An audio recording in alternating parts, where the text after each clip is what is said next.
ओम शांति। मम्मा की विशेषता रमेश भाई जी ने जो सुनाई थी। एक बार क्या हुआ था कि कानपुर में अनन्य बहन भाइयों ने मम्मा को निमंत्रण देने के लिए बहुत ही मीठे प्यार भरे गीत टेप करके मुंबई से भेजे।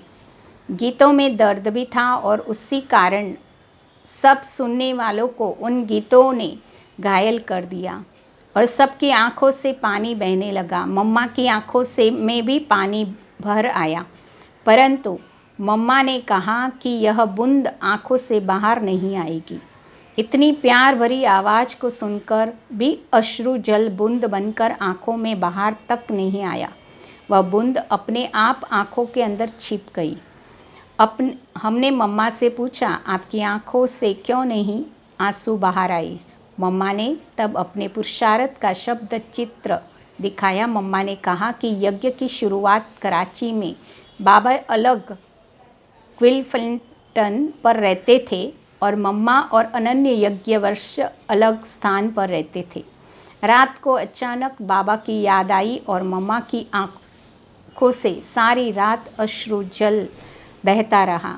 आंखों से इतना अश्रु जल बहा कि मम्मा का तकिया ही भीग गया। बाद में बाबा को मालूम पड़ा तो बाबा ने मम्मा को एकांत में समझाया, बच्ची आज के बाद कभी रोना नहीं। मम्मा ने कहा, उस दिन से मैंने बाबा से वायदा किया कि मेरी आंखों से एक बूंद भी आंसू नहीं गिरेगा। तब से आज तक मैं इस बात में नापास नहीं हुई।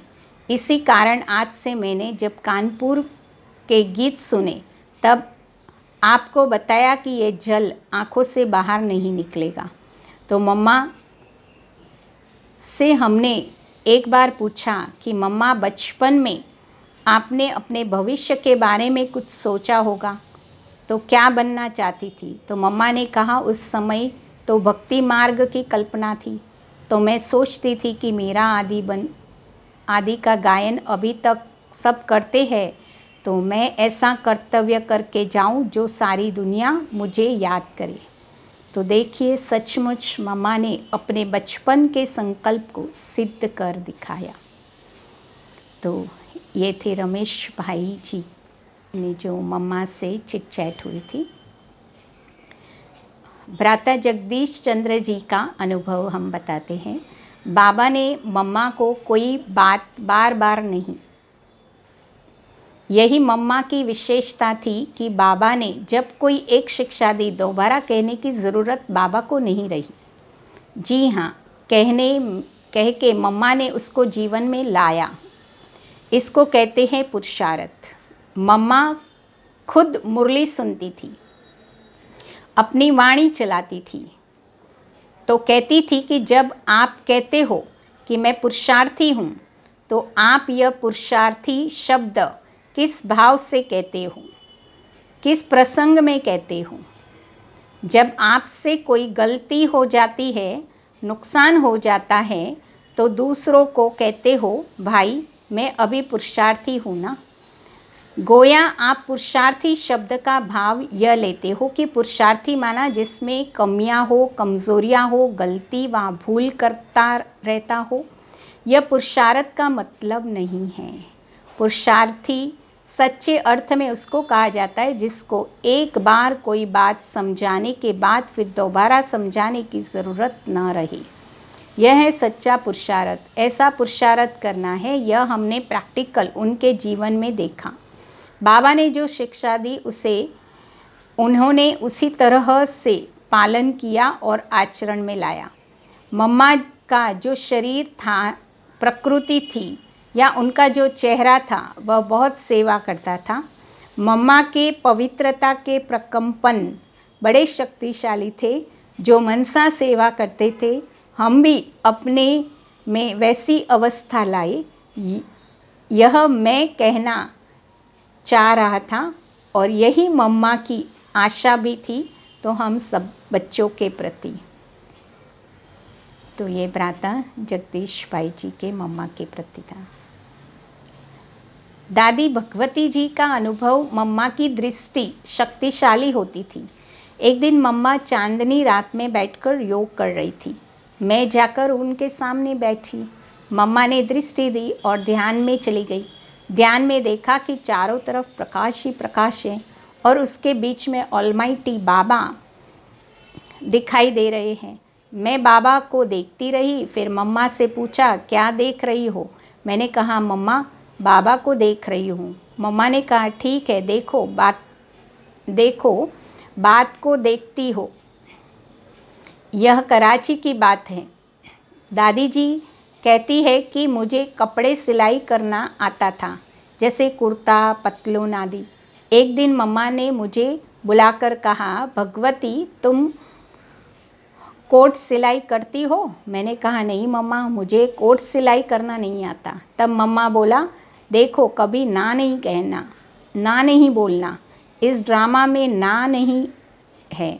जब तुम शर्ट पैंट सिलाई करती हो, कोट की सिलाई भी करना नहीं आता?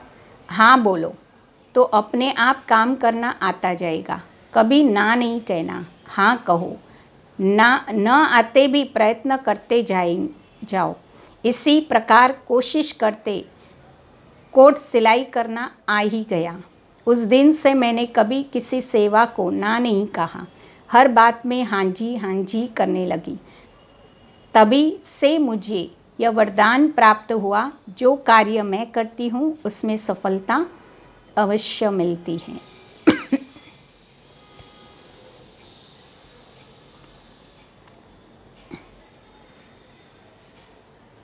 फिर मम्मा की जीवन से बातें हैं। मम्मा ज्ञान की विवेचना करती थी तो लगता था कि मम्मा नहीं, साक्षात सरस्वती देवी बोल रही है। एक बार सिकंदराबाद में समाज के कुछ लोग विरोध दर्श रहे थे। पिताश्री ब्रह्मा ने मम्मा से कहा कि वहाँ जाइए। मम्मा ने श्रीमत सिर आंखों पर रखी और चल दी। मम्मा विरोधियों से मिली। मम्मा मधुर और सार वाणी सुनकर वे पानी पानी हो गए। उन्हें लगा कि माँ सरस्वती स्वयं हो उठी है। माँ सरस्वती जी के इस स्वरूप को देखकर उन्होंने कहा, माँ क्षमा करें, हमें आपका परिचय नहीं था। आपका मुख कमल द्वारा ज्ञान की जो विवेचना सुनी वो तो अद्भुत है, चिंतन योग्य है। हम आकर अनुकरण करें या न करें, परंतु आपके आगमन से ही हमारे अंत चक्षु खुल गए। उनके मन में परमात्मा के माध्यम पिताश्री जी के प्रति श्रद्धा उत्पन्न हो गई। मम्मा को स्वमान स्वधर्म में रहने का सदा नशा रहता था। स्वधर्म हमारा शांत है, उसमें मम्मा शक्ति अवतार रही। बाबा ने जो कहा मम्मा की बुद्धि ने माना। मम्मा ने कभी भी नहीं कहा होगा कि मैंने यह किया। सदा बाबा की तरफ इशारा किया, मैं बेटी हूँ, माता पिता वह हैं। मम्मा इतनी निरअहंकारी थी। दादी कुंज जी का अनुभव है। यज्ञ में सेवा करते समय एक बहन मुझे दी जाती थी और मुझे कहा जाता था कि उसको साथ लेकर सेवा पूरी करो। मैं मम्मा के पास जाकर कहती थी, मम्मा वो बहुत ढीली ढाली है, बहुत धीरे धीरे काम करती है, मुझे फलानी दो, हम दोनों मिलकर जल्दी पूरा करेंगे। तब मम्मा ने कहती थी कि तुम कैसे जानती हो कि वह बहुत ढीली है? मैं कहती थी, मम्मा रोज़ देखती हूँ साथ में काम करते हुए। मम्मा कहती थी, देखो हर एक में कोई ना कोई कमी कमज़ोरी होती है। मैं माँ हूँ ना, मुझे सबको सेवा का अवसर देकर उनका भाग्य बनाना है। आज उसमें कमी है, तुम्हारे में जो कला है उसमें उसको देखते देखते कल जाकर वह अपनी कमी कमज़ोरियों को भर देगी और एक दिन वह भी तुम्हारे जैसी होशियार बन जाएगी। इसलिए सबको साथ में लेकर चलना है। ऐसे हमें प्यार से समझाकर मम्मा शिक्षा देती थी। मम्मा हर चीज़ में हमारा ध्यान खिंचवाती थी। एक बार कराची में एक बहन ने शरीर छोड़ा। उसकी मात्र 2 दिन ही तबीयत खराब रही, इतने में ही शरीर छोड़ा। मम्मा ने सबको कहा, देखो सबको इसकी मृत्यु से सबक सीखना है चाहिए। मृत्यु का कोई भरोसा नहीं है, यह नहीं समझो कि हम तो अभी छोटे हैं, जवान हैं, हम अभी बहुत दिन जिएंगे। नहीं, काल कभी भी आ सकता है। इसलिए रोज रात को सोने से पहले अपने आप से पूछो, मैं अभी ही शरीर छोड़ने को तैयार हूँ। आज ही शिव बाबा का बुलावा आए तो एवर रेडी हूँ। ऐसे चेकिंग करने के लिए मम्मा कहती थी। ये था कुंज दादी जी का अनुभव। अटल निश्चय किसको कहा जाता है, वह मम्मा की सूरत से देखा। कभी भी मम्मा ने श्रीमत में अपनी मन मत मिक्स नहीं की।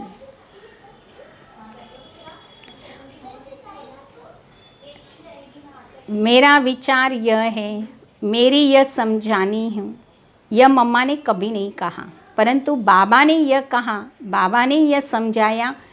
वह भी बताने में ऐसा रस जो हर एक को सहज समझ में आ जाए कि बाबा ने किस रहस्य से कहा है। एक बार मम्मा को कोर्ट जाना पड़ा। एक छोटी सी कन्या, इतने बड़े बड़े लोग कहाँ बैठे हैं, उनके सामने मम्मा से कोर्ट में यह प्रश्न पूछा गया कि दादा लेखराज सब को गोद में क्यों लेता है। तो मम्मा ने कहा, वो हमारे पितामह है। पिता अगर बच्चों को गोद में लेता है तो क्या गलत करता है? कमाल है, आप यह प्रश्न करते हो। क्या यह प्रश्न शोभता है? आप भी बाप है, आपने कभी अपने बच्चों को गोद में नहीं लिया? ऐसे मम्मा ने कड़केदार जवाब दिया। कोई संकोच नहीं किया, कोई लज्जा नहीं की। क्यों? क्योंकि उनको मालूम था कि बाबा का मन कितना निर्मल है, कितना शुद्ध है, और उनकी गोद तो स्वर्ग से भी बढ़कर है। तो उनकी गोद में जाता है वह ईश्वरीय वर्षे का हकदार हो जाता है। तो यह निश्चय उनका अटल रहा और अपने निश्चय से वे कभी टली नहीं। तो इस प्रकार मम्मा पावरफुल होकर आंसर देती थी। मम्मा में एक यह भी विशेषता थी कि वह कभी किसी को समय देकर नहीं मिलती थी। जो बच्चे जब भी चाहो, किसी भी हालत में चाहे, उनसे मिल सकते थे। मम्मा का वो व्यवहार अथवा पाठ कहे असाधारण था। अन्य सब बहुत हंसते थे, बहलते थे, रमणीकता में आते थे, लेकिन मम्मा कभी नहीं। मम्मा भी हंसती थी परंतु किसी को पता नहीं पड़ता था। शब्द रहित हंसी होती थी, वह मधुर मुस्कान होती थी। ज्ञान ध्यान योग के सिवाय और किसी में आसक्ति नहीं होती थी।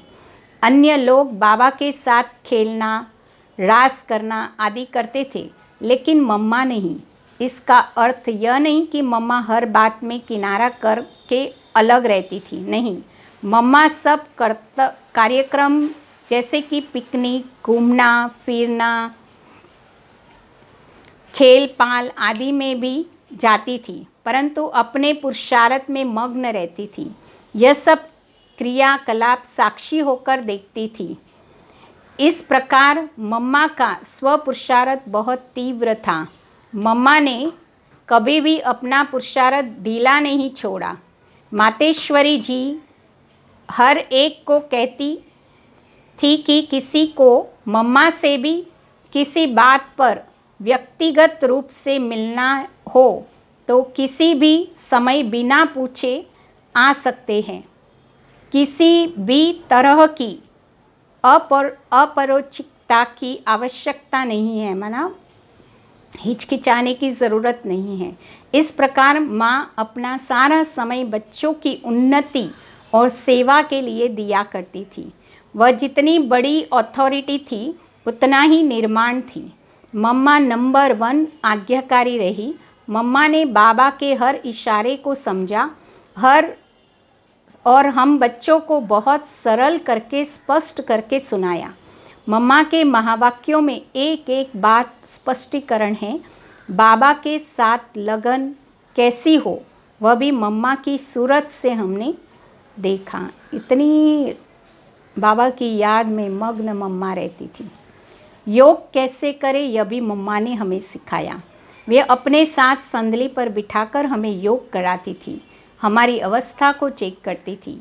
कर्मणा सेवा करते समय भी मम्मा अपनी ही स्थिति में रहती थी। मैंने एक बार मम्मा से पूछा, मम्मा आप अभी गेहूँ साफ कर रही हो, अभी आपका क्या संकल्प चल रहा है? तो मम्मा ने कहा, हम गेहूँ साफ नहीं कर रहे हैं, हम साक्षी दृष्टा होकर कर्म इंद्रियों से साफ करा रहे हैं। मैं नहीं कर रही हूँ, करा रही हूँ। हफ्ते में एक बार सुप्रीम पार्टी वाले मम्मा के साथ बैठकर अमृत वेले योग करते थे। जब मम्मा संदली पर बैठ योग करती थी, हम भी जाकर एक एक कोने में बैठ योग करते थे। कभी कभी मम्मा को ही अपने ग्रुप में बुलाते थे और मम्मा 3:30 से 4 बजे तक सबको योग कराती थी। जब मम्मा के सामने बैठ हम योग करते थे तो हमें ज्ञान चंद्रमा के शीतल प्रकंपों से शांति धाम का अनुभव होता था। मम्मा अमृत वेले 2 बजे उठकर अकेले में योग करती थी। 3:30 बजे तैयार होकर बाहर जाती थी। 4:30 से 5 तक सामूहिक योग होता था, उसमें मम्मा अवश्य आती थी और उसके बाद स्नान आदि नित्य कर्म पूरा करती थी। नाश्ते के बाद 9 बजे प्रातः मुरली क्लास होती थी, उसमें भी आती थी। उसके बाद एक एक दिन एक एक बहन को संदली पर बिठाकर ज्ञान की कोई न कोई पॉइंट्स पर समझाने के लिए कहती थी। इस प्रकार मम्मा सबका भाषण करना, क्लास कराना सिखाती थी। उसके बाद सेवा करते थे। दोपहर के भोजन के बाद विश्राम होता था। मम्मा 5 बजे ऑफिस में बैठती थी, यज्ञ वत्सों को टोली खिलाती थी। जब हमें कभी कभी मम्मा से टोली खाने का मन होता था तो हम वहाँ जाकर मम्मा से टोली लेते थे और बाद में मम्मा ऑफिस का कामकाज देखती थी। रात्रि भोजन के बाद मम्मा कचहरी करती थी। तो ये थे मम्मा के प्यार भरे अनुभव। बाबा जो भी सुनाता था मम्मा उसे इतना ध्यान से सुनती थी जैसे उसी समय एक एक बात का स्वरूप बनती जा रही है। इसलिए मम्मा सदा अचल अडोल एकरस स्थिति में रही। मम्मा की स्थिति कभी भी नीचे ऊपर नहीं होती थी। मम्मा की स्थिति कभी भी नीचे ऊपर नहीं होती थी। क्यों? मम्मा पुरुषार्थ भी कोई मेहनत वाला हार्ड नहीं किया। मम्मा के चेहरे से सदा ही प्योरिटी की रॉयल्टी झलकती थी।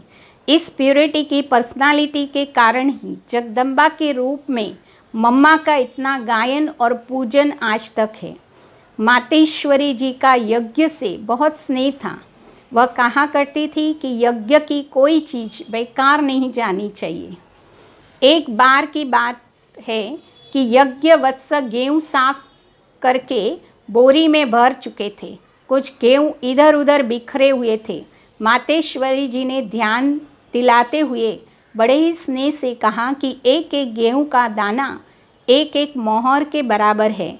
वे यज्ञ की एक एक चीज़ की कीमत जानती थी एवं बतलाती भी थी। वे कुशल प्रबंधक थी। यज्ञ वत्सों की स्थूल के साथ साथ सूक्ष्म आध्यात्मिक पालना पर भी उनका विशेष ध्यान रहता था। मम्मा सदा अथक रही।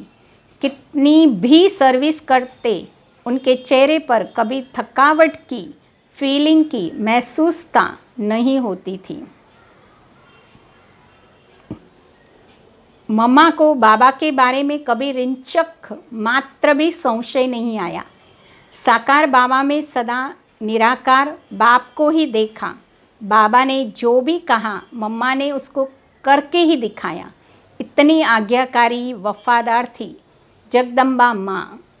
बाबा का हर संकल्प तक मम्मा को प्यारा लगता था।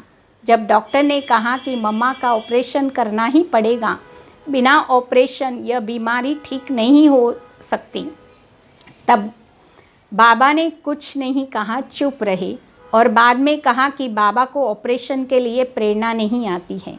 इस बात पर भी मम्मा राजी रही। कभी यह संकल्प नहीं किया कि डॉक्टर ने ऑपरेशन के लिए कहा करना अच्छा रहेगा, नहीं। बाबा को जो पसंद है मुझे वही पसंद है, इतनी वफादार थी मम्मा। मम्मा के शब्द ही थे, हुक्म चलाए। बाबा हजूर है, जैसा चाहे वैसे हुक्म चलाए, जैसे चाहे वैसे करे, यह सब कुछ उसी का है, मेरा कुछ भी नहीं है, बाबा ने कहा और मम्मा ने दिल से उसको स्वीकार किया।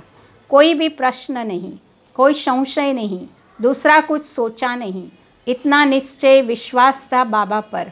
बाबा भी मम्मा को उतना ही सम्मान देते थे। यज्ञ में कोई बात आई अथवा कुछ करना होता था तो बच्चों को बाबा यही कहते थे, मम्मा की क्या प्रेरणा है, कुछ कर आओ, पूछ कर आओ, मम्मा की राय के बाद मैं अपनी राय दूंगा। यज्ञ माता मम्मा है, इस प्रकार मम्मा से पूछे बिगर बाबा कोई भी कार्य नहीं करते थे। मम्मा कहा करती थी कि जीवन में जिस भगवान से डरना चाहिए वही हमारा बन गया, फिर डरना किससे है? डरता वह है जो पाप कर्म करता है। हम तो श्रेष्ठ कर्म सत्कर्म करने वाले हैं, ईश्वर की मत पर चलने वाले हैं, तो हमें क्यों डरना है? तो ये मम्मा के अनमोल वाक्य थे। मम्मा की विशेष धारणा थी अंतर्मुक्ता। मम्मा सबके साथ होते हुए भी अपने आप में अकेली रहती थी। ऑलमाइटी बाबा के साथ वार्तालाप करती रहती थी। मम्मा अमृत वेले 2 बजे उठकर अपने कमरे में कुर्सी पर बैठकर एकांत में बाबा को याद करती थी। दिन में कर्म करते समय ज्ञान के मनन चिंतन में मग्न रहती थी। मम्मा सदा कहा करती थी कि सदा सबको सुख दिया करो, 5 तत्वों को भी दुख नहीं देना है। अगर कोई जोर जोर से चप्पल के आवाज़ करते हुए चलता है तो मम्मा कहती थी कि धीमे चला करो, धरती को भी कष्ट नहीं देना है। तत्वों को भी तुम सुख दो ताकि ये तत्व भी तुम्हें सुख दे। जिस प्रकार एक माँ अपनी बच्ची को हर बात समझाती है वैसे बात करे, कैसे चले, कैसे व्यवहार करे, कैसे मम्मा की हर तरह की शिक्षा देकर हम बच्चों को योग्य बनाती थी। मीठी माँ ने सब बच्चों को बड़े प्रेम से इशारे से पालना दी। मम्मा का चित्त बिल्कुल साफ था। मम्मा हरेक बच्चे की बात दिल से ऐसे समा लेती थी जैसे कोई बात हुई ही नहीं है। शिक्षा देते हुए भी अंदर समाने की शक्ति और प्यार से उसको चेंज कर देना, यह बहुत बड़ी विशेषता मम्मा में देखी। मम्मा ने कभी दूसरे के अवगुण चित्त पर नहीं रखे। वैसी मम्मा की धारणाएं थी। जानकी दादी जी का अनुभव मम्मा का है। मम्मा कहती थी कि जो गलती एक बार कर दी वो दूसरी बार नहीं होनी चाहिए। मैंने भी यह गांठ बांध ली। मैं मेरे रिकॉर्ड ऐसा रखूं जो दोबारा मम्मा की शिक्षा लेनी न पड़े। मम्मा कभी भी कोई कार्य बोलकर नहीं सिखाती थी, खुद करके सिखाती थी। एक बार हम सुबह 4 बजे उठे, क्योंकि लौकिक जीवन में तो हम जल्दी उठते नहीं थे। ओम मंडली में आने के बाद ही सुबह जल्दी उठना सीख लिया था। मम्मा 4 बजे आकर देखती थी कोई नहीं उठा है तो धीरे धीरे सीढ़ी उतरकर किचन में चली जाती थी और किसी न किसी को पता हो जाता था। तब वे कहते थे, मम्मा देख कर के गई तो हम सब उठकर तैयार हो जाते थे और मम्मा के सामने जाकर खड़े हो जाते थे। तब मम्मा मुस्कुराकर कहती थी, देखा आपके मंदिरों में भक्त उठकर घंटी बजा रहे हैं और आप देवताएं सोए पड़े हैं। तब से लेकर आज तक मैं अमृत वेले से नहीं सोई। मम्मा के सिर पर अमृत का कलश शिव बाबा ने रखा, उसे धारण कर सुनाने के निमित्त बनी। लेकिन मम्मा हमेशा कहती थी, पिता प्रसाद दे, बाबा से मिला हुआ सुना रही हूँ, स्वयं की धारणा में जो है वह सुना रही हूँ। तभी वाणी में मधुरता, सच्चाई झलकती थी। जितना हमारे में सत्यता, पवित्रता होगी, उतनी मिठास आएगी। जरा भी अपवित्रता है, मन में किसी के लिए ग्लानि है, तो वाणी कड़वी हो जाएगी।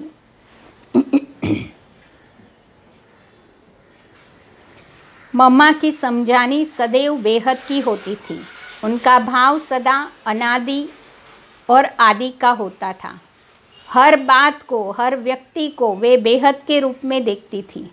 मम्मा में इतने सारे गुणों की धारणा का कारण यही बेहद दृष्टि, वृत्ति और भावना थी। दादी चंद्रमणि जी कहते थे, मम्मा बहुत निर्भय थी। वह कभी किसी से डरती नहीं थी। सदा योगनिष्ठ थी। कर्म इंद्रियां सदा उनके अधीन थी। वे सबको मातृ प्रेम की भासना देती थी। आयु में छोटी थी, पर उनसे बड़ी आयु वाले भी उनको मम्मा कहते थे। इतना ही क्यों, उनकी लौकिक माँ भी उनको मम्मा ही कहती थी। इसका कारण यही समझती हूँ कि मम्मा ही भविष्य में लक्ष्मी बनने वाली हैं। मम्मा के ओम मंडली में आते ही बाबा ने उसको पहचान लिया था। मम्मा रोज़ मुरली ज़रूर पढ़ती थी, अपना अथवा टेप द्वारा भी सुनती थी। भले ही रात को 11 बजे हो, लेकिन कल की मुरली सुनकर ही मम्मा सोती थी। जितनी अपने कर्तव्य प्रति पक्की रही, उतनी ही ईश्वरीय पढ़ाई पर भी पक्की रही। हॉस्पिटल में भी मम्मा रोज़ मुरली सुनती थी। हमने मम्मा को सदा अलर्ट, एक्यूरेट देखा। हमने कभी भी मम्मा की आंखें थकी हुई नहीं देखी। सदा उनके नैन बाबा की याद में मग्न देखे। मम्मा में नम्रता इतनी थी कि जब बाबा कहते थे माता पिता का याद प्यार और नमस्ते, तब मम्मा अपने को माता नहीं समझती थी। ऊपर इशारा करके कहती थी कि उस माता पिता का याद और प्यार मम्मा केवल जिम्मेवारी निभाने में, पालना देने में अपने को माता समझती थी। मम्मा ने माँ का पद स्वीकार नहीं किया, परंतु माँ का कर्तव्य स्वीकार कर उसको पूर्ण निभाया। बाबा के सामने वह एक छोटी नन्ही सी बच्ची का रूप धारण कर लेती थी और यज्ञ और भक्तों के सामने आदि देवी जगदम्बा माँ का रूप धारण कर लेती थी। मम्मा ने कभी अपना शो या दिखावा नहीं किया। वह कितनी भी सेवा करती थी, लेकिन कभी भी अपने मुंह से कहा ही नहीं कि मैंने इतनी सेवा की। मम्मा 1.5 मास सेवा करके बेंगलुरु से पुणे आई। उन्होंने बहुत सेवा की थी, परंतु फिर भी नहीं सुनाया कि यह सेवा करके आई हूँ। मम्मा अपने बारे में किए हुए कार्य के बारे में कभी दूसरों को नहीं बताती थी। वह जितना त्यागी थी, उतना ही वैरागी भी थी और उतना ही तपस्वी भी थी। भ्राता रमेश जी कहते थे कि एक बार मम्मा से पूछा गया, आपसे पहले भी आए हैं बहनें यज्ञ में बहुत, फिर भी आप अपने पुरुषार्थ में सबसे आगे बढ़ी। आप में ऐसी कौन सी एक बात थी जो आप सबसे आगे चली गई? तो मम्मा ने कहा, यह तो बहुत कठिन प्रश्न है, क्योंकि कोई व्यक्ति एक ही बात से आगे नहीं बढ़ता है। कई बातें होती हैं, उन सब के तालमेल से व्यक्ति जीवन में आगे बढ़ता है। मैंने कहा, नहीं, एक ही बात जानना चाहता हूँ। जिससे ही आप पुरुषार्थ में आगे बढ़े। काफ़ी समय सोचने के बाद मम्मा ने कहा, मैं समझती हूँ कि मेरे में जो दृढ़ता है ना, कि एक बार कोई संकल्प किया तो उसको किसी भी हालत में पूर्ण करना ही है, इस गुण से मैं आगे बढ़ रही हूँ। मम्मा कुशल प्रशासक के रूप में छोटी सी उम्र में ही यज्ञ कारोबार की जिम्मेवारी संभालने के निमित्त बनी और सभी के दिलों को जीत लिया। मम्मा सदैव कहा करती थी कि किसी के भी अवगुण का चिंतन न कर सदा गुणग्राही बनना है। सभी आत्माओं की विशेषताओं को देख हंस की तरह मोती चुगना है। कभी कुछ भी बातें हो जाए, ड्रामा का पार्ट मम्मा को बहुत पक्का था। उसको साक्षी होकर के देखने की इतनी अच्छी आदत मम्मा की थी, जो कोई भी दृश्य को देखते कभी भी हलचल में नहीं आई। सदा एक रस मुस्कुराता हुआ चेहरा रहता था। हम सब को भी सदा नथिंग न्यू का पाठ पढ़ाकर अचल अडोल बना देती थी। मम्मा के चेहरे पर कभी भी फिक्र के चिन्ह नहीं देखे। कोई शरीर भी छोड़ दे या अपने ही शरीर में कुछ हुआ तो भी ज़्यादा सोच नहीं। मम्मा साधारणता से नहीं रहती थी। मम्मा को सदा बहुत उच्च रूहानियत के नशे में ही देखा है। दादी चंद्रमणि जी कहते थे, कई बार हम मम्मा से पूछते थे कि मम्मा आप क्या सोच रही हो, कहाँ है? तब मम्मा बोलती थी, मैं यहाँ नहीं चल रही हूँ, मैं तो वैकुंठ की धरनी पर चल रही हूँ। कभी कभी हमें सुनाती थी कि मुझे महारानी श्री लक्ष्मी के रूप में ये अनुभव हुआ, महाराज कुमारी श्री राधे के रूप में ये अनुभव हुआ। अपने भविष्य और बाबा के महावाक्यों पर मम्मा का निश्चय 100% था। बाबा ने कहा उन्होंने माना बाबा ने कहा और उन्होंने माना और वैसे चलकर दिखाया। मम्मा की हर बात शक्तिशाली होती थी। योग में, ज्ञान में, धारणा में, सेवा में मम्मा ने ना किसी के प्रति भी आकर्षण हुआ, मना ज्ञान, योग, धारणा, सेवा में मम्मा का न किसी के प्रति आकर्षण हुआ, न किसी से नफरत हुई। मम्मा ने सबको अपना बनाया और वह सब की बनकर रही। इस प्रकार मम्मा की शक्ति थी, माँ थी और असाधारण सिद्धि स्वरूपा थी।